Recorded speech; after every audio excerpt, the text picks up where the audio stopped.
Mesdames, Messieurs, chers collègues, je suis très honoré d'avoir été associé par Jean-Luc Fournet à ces journées autour des hiéroglyphes, de leur vie et tradition. Et j'en suis encore plus heureux de pouvoir présider cette séance. Ce colloque est particulièrement opportun, non seulement pour la science, mais aussi au point de vue événementiel, puisque nous sommes privés de la présence de la statue de Champollion. Au moins les hiéroglyphes continuent leur vie intellectuelle et scientifique. Et de ma part, je constate dans ma très modeste biographie la richesse de la présence des hiéroglyphes aujourd'hui. Quand je devais passer ma thèse, il y avait la seule possibilité, c'était de faire un microfilm, et le microfilm est arrivé 6 mois après la soutenance. Alors que maintenant, vous voyez, on peut disposer même des hiéroglyphes de Valeriano dans des éditions très économiques. Ça signifie que enfin, les moyens techniques ne sont pas neutres et qu'on a la possibilité enfin de lire ce qu'on avait souhaité dans des conditions tout à fait agréables.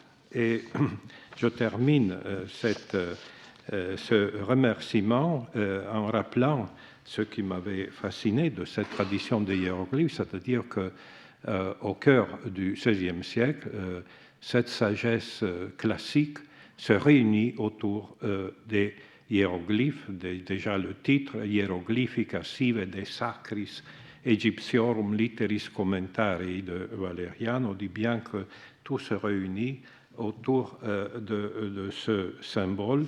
Et quand on prend au livre 25 des Vespertilione la partie morale, l'allégorie, eh bien, on trouve, comme vous le voyez là, officia mutua, et je ne vais pas traduire pour ne pas perdre du temps précieux, mais la lecture que Valeriano en fait est tout à fait heureuse pour notre temps et pour nos sociétés.